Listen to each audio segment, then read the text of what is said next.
그러면은 그때 이제 베이징을 열정이 막 가득했을 때 가셨잖아요. 예. 그러면은 그때 그러면 이제 중국에서 몇 년 정도 공부하신 거예요? 2년 2개월 정도 있었습니다. 오래 계셨네요. 그럼 계시면서 막 그런 북한보다 뭔가 앞서 있는 그런 문물이나 뭐 이렇게 분위기를 많이 접하셨을 거 아니에요? 예. 그러면 그때 북한에 혹시 돌아가서 네. 내가 북한을 뭐 바꾸는데 뭐 중국을 뭐 벤치마킹해서 우리나라 북한을 더 발전시키는데 기여해 보겠다 뭐 이런 생각이나 뭐 희망을 발견하거나 뭐 그런 건 혹시 없으셨나요? 사실 저뿐만이 아니라 저랑 함께 이제 뜻을 함께했던 저희 친구들의 첫 번째 생각이 바로 그거였습니다. 한국으로 오겠다라는 계획은 애초에 없었고요. 뭐 가봤자 아는 사람도 없고 아무 연줄도 없고 그리고 가진 것 아무것도 없이 한국에 가서 뭐 아무 대책이 없지 않습니까? 그러다 보니까 북한으로 돌아가서 어쨌든 저희가 유학을 마치면 어느 정도 북한에서는 인정받는 엘리트가 될 거고요. 그리고 뭐 한 10년, 20년이 지나면 나름의 고위 직책에도 많이 기용이 될 것이기 때문에 그때 가서 손에 힘을 가지게 되면은 북한을 우리가 원하는 이상적인 그런 나라로 좀 만들어 보겠다라는 생각을 했었고 당연히 우리가 중국을 보면서 중국을 롤모델로 삼았었고요. 그러니까 중국도 사실상 완전한 자유라고 보기는 어렵지 않습니까? 특히나 시진핑이 들어서면서 자유가 많이 사라진 측면도 있지만 당시 후진타오 시대의 중국의 그 중국 사람들이 느끼는 자유라든가 경제적인 자유라든가 이런 것들은 부분적이지만 상당히 북한과 비교했을 때에는 상대적으로 엄청난 거였거든요. 그러니까 이 정도만 돼도 좋겠다라는 생각이 있었어요. 그러다 보니까 저희가 막 어떤 친구는 배낭 전체 중국을 배낭 여행하면서 중국의 그 발전된 도시들을 가면서 공부하고. 자기 눈으로 직접 보겠다라고 배낭 여행을 떠난 친구들도 있었고 또 저희가 다 같이 2010년 7월에 그 상하이에서 엑스포가 열렸었는데 그 엑스포 현장을 이제 방문을 하면서 그 격차를 더 실감했죠. 그러니까 당시 엑스포에는 한국관이 있었어요. 그래서 한국관은 이제 한국에서 당시 이제 뭐 홍보하고 싶은 것들이 많이 있었는데 소나타도 있었고 뭐 아반떼도 있었고 여러 가지 그 현대 자동차, 기아 자동차들을 보면서 와 한국이 이렇게 멋진 자동차들을 만드는구나라고 보고 그 옆에 그 북한관, 그러니까 조선민주주의인민공화국관이죠. 거기 가니까 거기는 이제 은단 이런 거 판단 말이죠. 아 그래요? 인삼 이런 거 팔고. 그러니까 이게 한쪽은 농수산물, 그러니까 농업 국가에서 전혀 벗어나지 못했고 또 간의 수공업 아닙니까 어디까지나. 그 은단 만드는 거 그렇게 뭐 큰 공업력이 필요한 일이 아니잖아요. 인삼 만드는 게, 인삼주 만드는 게. 하지만 북한 남한 같은 경우에는 이미 자동차, 뭐 엄청나게 정교한 반도체 제품들, 그리고 삼성 핸드폰 이런 것들이 막 진열되어 있고 애니콜이 막 나와 있고 하다 보니까 이게 대한민국과 북한과의 격차가 너무나 벌어져 있구나. 그러니까 그 벌어진 격차를 어떻게든 메꾸는 것이 공부를 한 사람들의 약간 의무 같은 게 아닐까라는 생각은 있었고요. 그래서 저희는 아마 대부분 그런 생각을 갖고 북한에 돌아가기를 희망했던 것 같습니다. 그래서 돌아가신 건가요? 실패를 했죠. 왜냐하면 저희가 이제 그때 모여서 이제 한 9명, 10명 정도의 친구들이 모여서 공부를 많이 하고 또 자유민주주의도 공부를 하고 또 시장경제 시스템도 자체적으로 공부를 하고 했었는데 그런 행위 자체가 북한 입장에서는 상당히 큰 불법이기 때문에 네, 그 모든 어떤 저희의 행적들이 발각이 되면서 어쩔 수 없이 북한으로 돌아갈 수 없는 상황이었고요. 그럼 북한은 뭐 신문하고 이러는 거예요? 총살하겠죠. 진짜요? 네, 정치범 수용소로 보내거나 총살하거나 이게 반국가 범죄입니다. 반역 행위거든요. 북한 입장에서는 북한 체제를 거부하고 북한 체제 이외의 다른 체제에 대해서 공부를 했다라는 것은 북한의 독재자들이 봤을 때는 용서할 수 없는 반역 행위이기 때문에 저는 만약 그대로 체포돼서 돌아가면 죽었겠죠. 근데 어떻게 보면 북한을 위한 건데 북한의 미래를 위한 건데 그거를 그렇게 해석을 안 하네요. 절대로 그렇게 해석을 하지 않죠. 어쨌든 북한 독재자 입장에서는 그런 개혁 개방의 흐름이 북한의 현존하는 시스템에 대항하고 또 그것을 거부하는 그런 활동으로 여깁니다. 그래서 철저히 가장 높은 수위의 반국가 범죄 행위로 치부하고 그렇게 처벌을 합니다. 그럼 거기서 이제 어떻게 탈북을 하신 거예요? 이제 기숙사를 탈출을 했고요. 당시 이제 저를 송환하려고 했던 그 움직임이 있어서 급하게 탈출을 했고 그리고 뭐 구체적인 과정은 제가 공개를 못합니다. 왜냐하면 정보기관과의 그런 협약이 있어서 공개를 못하지만 우리 정보기관에 훌륭한 어떤 노력을 하신 분들이 많아서 그 도움으로 제가 한국까지 오게 될 수 있었습니다. 그렇군요. 네. 그러니까 보통 이제 보니까 제3국으로 가시기도 하고 중국에서 들어오시기도 하고 또 어떤 분들은 진짜 그냥 그 비무장지대 넘어가지고 그냥 거길 또 어떻게 달려오시는지 딱 와셔가 넘어오시기도 하고 막 그러더라고요. 아무튼 그런 루트. 네. 아 그렇군요. 다양한 루트 중에 하나로 왔습니다. 아 네. 그럼 처음에 오셨을 때는 어떠셨어요? 처음에 왔을 때는 어. 뭐 말씀드린 것처럼 이제 21살밖에 안 된 청년이고요. 네. 청년이라기보다 애죠. 네, 21살밖에 안 된 애였고 이제 모든 것들이 다 낯설고 뭐 부모님도 없고 뭐 친척도 없고 친구도 없고 심지어 아는 사람 한 명 없는 곳이다 보니까 약간 무인도에 떨어진 느낌이었어요. 소음이 가득한 무인도에 떨어진 느낌이었고요. 하지만 그럼에도 어쨌든 먹고 살아야겠다라는 생각으로 아르바이트를 정말 열심히 했고요. 그리고 제가 2012년에 왔는데 2013년에 이제 고려대학교에 입학을 했거든요. 그러니까 수능을 준비를 하면서 한쪽으로는 아르바이트를 하면서 이제 굉장히 치열하게 살았던 것 같습니다. 혹시 무슨 알바 하셨는지 여쭤봐도 돼요? 뭐 택배 상하차도 했었고요. 정말요? 그리고 이제 기억에 강렬하게 남은 알바는 드라마라든가 영화 보도 출연 알바가 있습니다. 네. 네, 그 보도 출연 알바가 그때 당시 기준에서 11만 원 줬었거든요. 11만 원에서 좀 대기 시간이 길어지면 15만 원까지도 줬었어요. 또 이제 1박 2일로 촬영하게 되면 더 많은 돈을 주기도 했고요. 네, 굉장히 고달픕니다. 왜냐하면 보통 사극 같은 거 찍으면 저기 막 정선 세트장 이런 데 가서 찍거든요. 그러면 정선까지 가야 되는 거예요. 그건 안 줘요, 교통비? 그건 안 주죠. 근데 이제 같이 가요. 트럭 같은 거에 트럭이 아니라 그 밴 같은 거에 타서 이제 같이 가거나 그러거든요. 그 용역을 하시는 분들이 따로 있어서 그러면 가서 이제 뭐 한 8시간, 9시간 대기 타면서 TV에도 거의 안 나옵니다. 어디 제가 등장하는지도 모르고요. 네. 제가 주로 했던 역할은 뭐 깃발 그 관청 앞에서 깃발 든 그런 뭐 군인 아니면 시장 통해서 저기 뭐 구석탱이에서 와서 뭐 국밥 먹고 있는 뭐 행인 뭐 이런 역할들 등을 했었고 뭐 3-1에 뭐 지나가는 뭐 행인 뭐 끄트머리 아주 조난가 뭐 이럴 정도로 보이는 역할이었는데 상당히 재밌었어요. 그게. 재밌었어요? 재밌더라고요. 연예인들 보는 게 되게 재밌었고 그리고 이제 대기 시간이 길 뿐이지 사실상 뭐 저희가 연기를 해야 되는 부담이 없기 때문에 그냥 그 걸어가면 되는 알바였는데 11만 원 받고 13만 원 받으면 나름 쏠쏠한 알바였다라는 생각이 들고 결혼식장 그 뷔페 알바도 했었습니다. 주로 이제 주말에만 하는 거고요.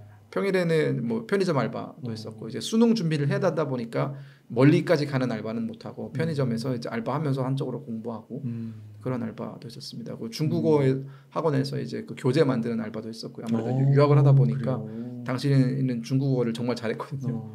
그래서 중국어에서 교사 자격증은 없다 보니까 가르치지는 못하고 교재를 만들면 이제 옆에 어시스트를 붙어서 만드는 알바가 있었는데 그것도 한 달에 하면 그때 기준으로 한 30에서 40 정도 줬던 것 같아요. 등등 뭐 여러 가지 알바를 했었습니다. 야, 영어도 잘하시잖아요. 유행 가서 뭐 말씀도 하시고. 뭐 영어는 이제 북한에 있을 때 제 전공이었고요. 아 그래요? 네. 야 그러셨구나. 그러면은 그 북한에서 나름 그래도 그 지식인으로서 대학생으로서 공부를 하셨고 근데 한국에 오셔서는 몸을 쓰신단 말이에요. 네. 그리고 또 한국에 왔을 때 이게 또 약간 좀 체제가 좀 다르기도 하잖아요. 그런 것에서 오는 뭐 괴리감 그런 건 없으셨어요?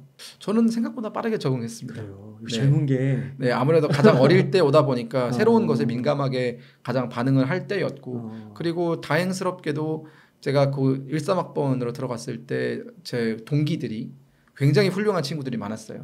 그래서 저를 어떤 차별적인 시선으로 대한다든가 아니면 뭐 압박을 준다든가 뭐 북한에서 왔다고 놀린다든가 이런 거 전혀 없었고요. 굉장히 어떻게 보면은 친한 형으로서 뭐 동네 형처럼 대해주고 막 이런 제가 동기들과 나이 차이가 3살이나 남에도 불구하고 굉장히 끈끈한 그런 친분 관계를 지금도 유지를 하고 있고 지금도 저희가 종종 만나는데 그래요.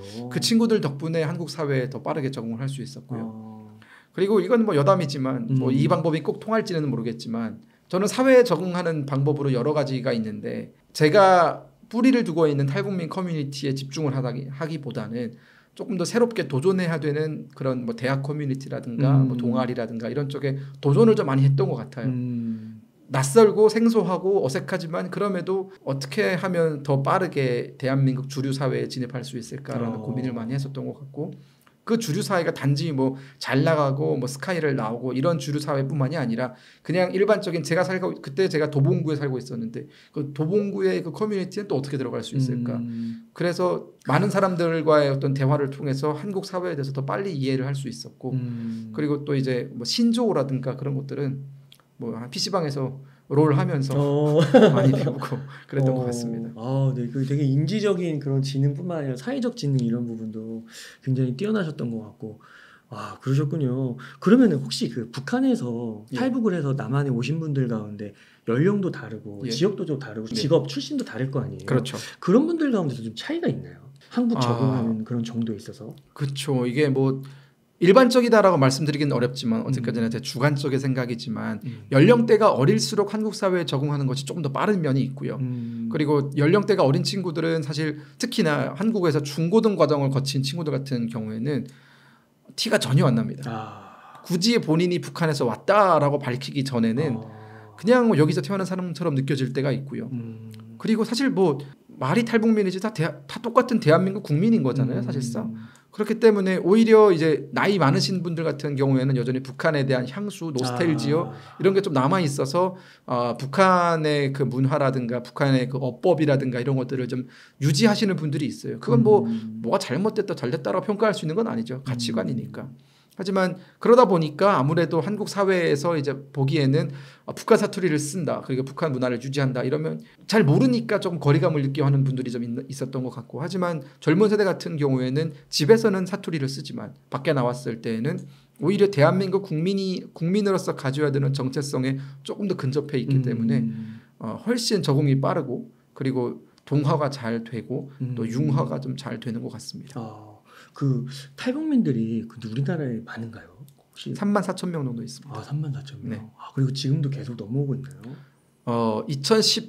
2018년까지는 1년에 그래도 못해도 1,000명에서 800명에서 1,000명까지는 넘어왔었는데요. 김정은 정권이 이제 탈북민의 그 탈북을 막기 위해서 북중국경 일대 약 4중 트랩을 깔았고요. 그러니까 이게 참 미친 짓 아닙니까? 폭탄 같은 거, 지뢰 같은 거. 지뢰가 아니라 구덩이를 파고요. 그 구덩이에 못을 박아 놓습니다. 그럼 그 구덩이에 떨어지면 이제 상처를 입겠죠. 그러면 이제 운신이 어렵고 그러가 불구가 되기도 하고요. 그러다 보니까 그렇게 체포를 하는 거죠. 그리고 이제 철조망을 깔았어요. 철조망에는 전기가 흐릅니다. 그러니까 전기 철조망인 거죠. 그러니까 하나의 제가 앞서 북한 주민들은 북한 독재 정권의 노비다라고 말씀하셨는데, 노비는 탈출을 하면은 추노들이 그렇죠. 가서 추노꾼들이 잡아오지 않습니까? 맞아요. 똑같은 겁니다. 북한 주민들은 지금 노비로서 살고 있고 전혀 탈출이 불가능한 거대한 감옥 안에서 살고 있다라고 보시는 게 맞습니다. 옛날보다 자유가 그래도 지금 보면 그래도 이렇게 시간이 지나면서 글로벌화되면서 한국도 점점 더 자유도가 막 이렇게 올라가는 그런 게 좀 있잖아요. 물론 언론은 또 다른 얘기라고 하긴 하는데 그북한도 자유도가 더 올라가지 않고 오히려 더 폐쇄적으로 변하는 것 같은. 오히려 김정일 시대 때가 더 살기 좋았다라고 말씀하시는 분들이 있습니다. 와. 그러니까 김정일 같은 경우에는 주민들의 눈치를 볼 줄 알았거든요. 통제를 하고 압박을 넣고 뭐 한국 드라마라든가 영화를 보는 것에 대해서 하지 말아라고 엄포를 놓을 수는 있지만 그렇게 했지만 그걸 가지고 사형을 한다든가 뭐 15년의 교화를 처한다든가 이런 미친 짓은 안 했거든요. 하지만 김정은은 지금 그러고 있잖아요. 지금 작년 한 해만 지금 약 30명 가량의 중고등학생들이 한국 드라마를 시청했다라는 이유로 사형당했습니다. 공개 처형을 당했어요. 중고등학생이요? 네. 그러니까 이게 얼마나 놀랄 일입니까? 이게 지금 문명 사회에서 일어날 수 없는 일들이 일어나고 있는 거죠. 중고등학생이면 오히려 처벌을 안 하잖아요. 촉법소년이죠. 하지만 그 촉법소년이 북한에서는 의미가 없고요. 이제 한국 드라마를 봤다라는 이유로, 그러니까 영화 하나 봤다고 지금 총살을 시키는 사회가 현재 북한이다. 그러니까 여러분들께서 지금 북한의 체제를 정말 제대로 보셔야 되는 이유가 바로 여기에 있는 겁니다. 극악무도하다라고 하는 것이 이제는 너무나 도를 넘고 있다. 그래도 넘지 말아야 할 선이라는 게 있는데 김정은 정권은 이제 그런 선조차 없는 거죠. 와 이거 충격적인데요. 아니 그런데 궁금한 게 우선 그러면 이런 북한 소식은 어떻게 나오는 거예요? 이거를 그런 걸 했다고 해서 막 그 사람들이 알릴 것 같지는 않을 것 같은데. 북한 내부에서 이제 북한의 소식을 전해주는 그런 통신원들이 좀 있습니다. 그래요? 그래서 이 일은 사실 오래전부터 진행이 되어 왔던 것이고요. 한 30년 가까이 북한 내부의 정보원들을 두고 이제 그때 소식을 통화라든가 편지라든가 이런 것들을 통해서 가지고 오는 이제 그 대북 정보 전문하시는 NGO들이 있고요. 소위 간첩 이런 건가요? 우리 입장에서는 휴민트죠. 그렇죠. 그런 휴민트들이 북한에 좀 많이 북한 입장에서는 타기보다는 그렇죠. 북한 입장에서는 반드시 색출해야 되는 간첩인 것이고, 하지만 그분들의 그런 희생적인 그런 노력 덕분에 북한 정보가 이렇게 알려지고 있는 것이고, 또 탈북민들을 통해서 북한 내부의 정보들이 전해지고 있는 것이고, 그리고 또 중요한 건 탈북민들은 대부분 이제 그 북중 국경지대에서 많이 넘어오다 보니까 연락이 가능합니다. 그쪽 지역이랑. 그러다 보니까 이제 돈을 보내기도 하고요. 그 돈을 보내면서 뭐 평안북도라든가 뭐 함경북도 뭐 이쪽에서는 뭐 분위기가 어떠냐 이러면 이제 그 고스란히 전해지는 거죠. 그렇게 되는 거군요. 그러면은 이게 참 그럴 것 같은데 가족을 아까 두고 오셨다고 했잖아요. 예. 그런 분들은 어떻게 되는 거예요?